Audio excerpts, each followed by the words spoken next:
Bonjour, aujourd'hui je vais vous présenter une nouvelle maquette d'Armored Core.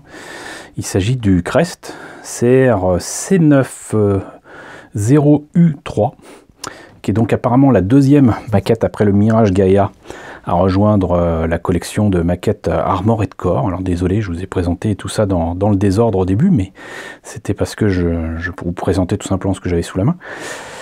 Et donc cette maquette Armored Core est donc un nouveau mecha issu du jeu du même nom. Je serais incapable de vous dire s'il apparaît dans le tout premier jeu ou si c'est dans les jeux qui suivent.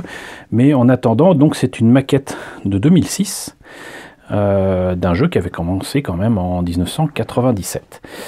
Pour en savoir plus, référez-vous aux précédentes vidéos que j'ai fait sur Armored Core. Je pense que vous y apprendrez beaucoup de choses. Cette maquette est de Kotobukiya. La maquette est supposée être au 1.72. Et comme toutes les autres maquettes d'Armored Core de Kotobukiya, elles sont modulaires, c'est-à-dire que, tout comme dans le jeu, vous pouvez remplacer les membres, la tête, les accessoires des différents mechas, les customiser en termes de couleurs, et tout, donc voilà. Et en plus de ça, c'était vendu avec des accessoires qui étaient vendus à part et qui permettent soit de changer, soit d'améliorer encore son mecha, peut-être même d'obtenir les spécificités du mecha qu'on aura développé soi-même dans le jeu. Voilà. Donc ce Crest est en plus assez intéressant pour moi, puisque non seulement il est dans des teintes métalliques, mais dans plein de teintes métalliques différentes, des teintes acier, des teintes aluminium, des teintes acier bleu. Il y a plein de trucs assez sympas autour de cette maquette, et si l'illustration ne donnait pas suffisamment envie, on voit quand même que la maquette montée et peinte est vraiment super sympathique. Voilà. J'aime beaucoup le Mirage, mais celui-là, vraiment, il est très très cool. En plus, il a une espèce d'arme qui est une espèce de mitrailleuse ou quoi, qui est au milieu du buste. Et vous voyez donc que les différents éléments dont il est composé, donc tête, bras, buste et jambes, sont effectivement des choses séparées qu'on retrouve exactement comme dans le jeu. Et là, on voit ces armes, donc des espèces de lance-missiles, leurres ou je ne sais quoi, qui se mettent apparemment, sinon dans le dos, sinon sur les épaules. J'arrive pas vraiment à déterminer où ça se trouve. Et une espèce, je pense, d'arme à rayon ou quoi, dans la main. Et voilà. De l'autre côté, encore d'autres images du modèle monté et peint. Et c'est absolument superbe. La maquette était vendue donc il y a maintenant 13 ans à 2800 yens, donc le même prix que le Mirage Gaia. Et voilà, on a fait le tour de la boîte, donc on va voir ce que ça donne à l'intérieur. Exactement comme pour le Mirage Gaia, il y a ici des accessoires en plus que j'avais acheté pour ces mechas. Donc là vous voyez, ça c'est la troisième weapon unit d'Armored Core, avec j'imagine une arme à longue portée et une autre à petite portée, on va dire. Donc voilà. Et à mettre avec l'engin qu'on veut. Ici. Là par exemple, là ça se met sur l'épaule. Et là, c'est le Weapon Unit 10, pardon, j'allais dire 10. Là, je sais pas trop ce que c'est, sincèrement. Je pense que là, ça se met carrément sur le dos. Là, ça doit être des armes à main. Mais alors, qu'est-ce que ça peut être que ça? On va voir ça immédiatement. Qu'est-ce que ça dit? Arm Unit, Pixie 3, Arm Unit, je sais pas indiquer ce que c'est. Et la Back Unit, bon. On est heureux de la prendre. Donc apparemment ça se met sur l'avant-bras. Et voilà. Et d'ailleurs ce truc là me fait quand même cruellement penser à ce qu'il y a ici, mais avec plus de capacité, hein. Là vous en avez 6, alors que là vous en avez 3. Donc la notice de montage du crest. Les pièces en présence, rien du tout en trop, ou peut-être pas, j'ai l'impression que là il y a peut-être l'indication de certaines pièces qui ne sont à ne pas utiliser. Ça sera à vérifier, je ne sais pas. H, la H ici. Comme il y en a deux, oui, il est possible qu'en fait il y ait des pièces qui ne soient pas utilisées deux fois. Mais je verrai ça quand je m'en occuperai. Donc, la lecture de cette notice est toujours un peu complexe. Là, je pense reconnaître les épaules et les bras.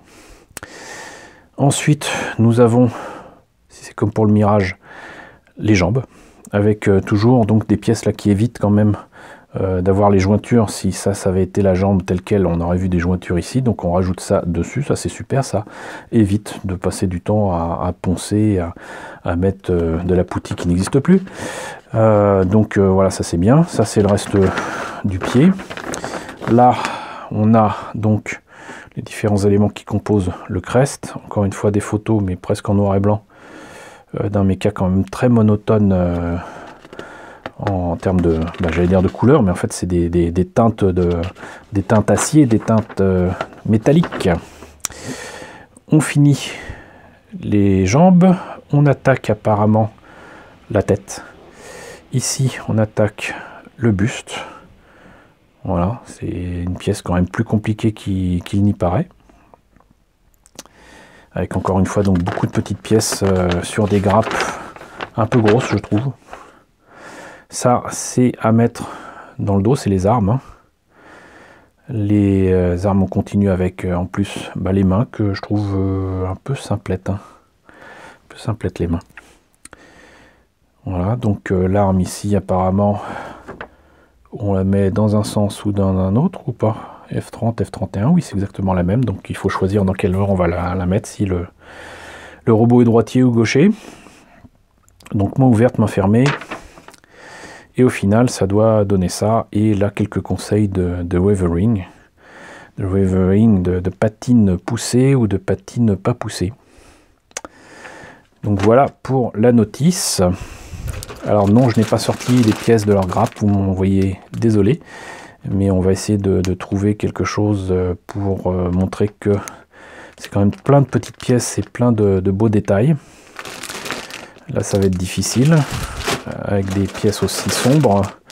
Là, très clairement, c'est une partie des bras et surtout des jambes, avec là, notamment, les semelles du pied.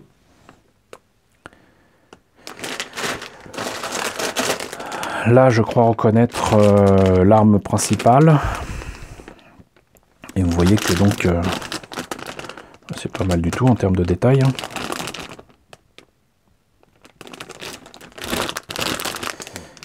Voilà. Ici, l'aluminium est sympa, mais fait beaucoup trop plastique. Donc c'est clairement le genre de truc avec les teintes métalliques. En plus, qu'on mette du vernis mat ou non, ça servira à rien.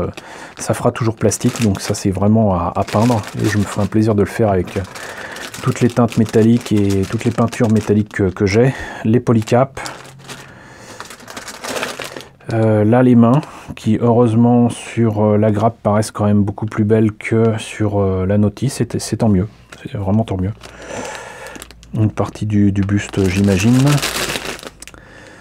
Là, ça doit être la partie du buste à l'avant. Et on termine donc sur cette grappe qui est encore des pièces du buste qui m'a l'air franchement très complexe. Voilà, donc beaucoup de pièces, beaucoup de petites pièces pour obtenir un robot articulé de toute beauté. Très très différent de ce qu'on peut trouver avec les maquettes Bandai. Et donc vous voyez que avoir du brossage à sec ou un aspect écaillé sur cette peinture métallique, ça peut le faire. Ça rend vraiment superbe ici. Et là, ça explique justement qu'on peut customiser ces Armored Core et à volonté enlever les éléments pour les ajouter à machin, truc ou bidule. Là, ça parle des weapon units, donc je vous ai montré 1, 2, 3 et après c'est 10. Donc la 0,4, si vous posiez la question, c'est ça. Ici, le 0,5, je crois que je vous l'avais présenté dans la toute première vidéo. Ça, les boucliers, là, tout ça, là, ça me dit quelque chose. Ça me dit rien du tout. Il y a même des head units, c'est-à-dire qu'on peut changer les têtes. Et il n'y a pas les Weapon Unit Series de 7 à 10. C'est assez étonnant. Mais voilà ce que ça donne donc avec le Mirage ou le Crest customisé avec donc des accessoires différents. Apparemment il y a aussi des arm units, donc des bras. Mais des bras qui sont des armes. Il joue peut-être sur les mots.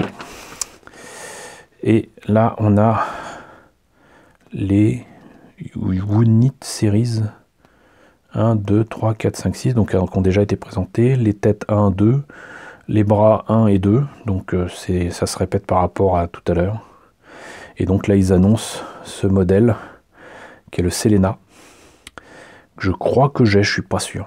Je suis pas sûr du tout de la voir. Mais je sais plus lequel je dois vous présenter ensuite. Non, c'est encore un Crest. Donc est-ce que le Selena est un Crest? Ça m'a l'air d'être un code qui ressemble. Eh ben non. La prochaine maquette que je vous présenterai, c'est pas la troisième de la collection Armored Core. Le Selena, si je l'ai, bah, je l'ai pas là pour l'instant.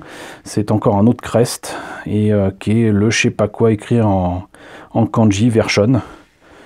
Donc vous m'envoyez, désolé, je ne sais pas de quelle version il s'agit.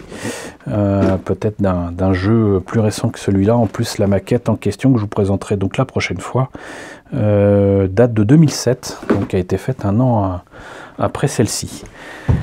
Donc voilà, écoutez, c'était la présentation du Crest, donc un des mechas du jeu Armored Core, une maquette en 1.72 de Kotobukiya. J'espère que cette présentation vous a intéressé. N'hésitez pas à me le dire dans la section commentaires. N'hésitez pas à liker, les pouces vers le haut en ce moment, c'est important. N'hésitez pas à partager, n'hésitez pas à vous abonner si ce n'est pas déjà le cas. Coucou d'ailleurs aux nouveaux abonnés qui nous ont rejoints. J'espère que les sujets que je développe vous intéressent. Coucou aux grands anciens qui continuent de me suivre. Merci à tous de votre fidélité, merci à tous de votre soutien. Et je vous dis donc à très vite pour la 6e maquette Armored Core, Crest CR C7 5U2.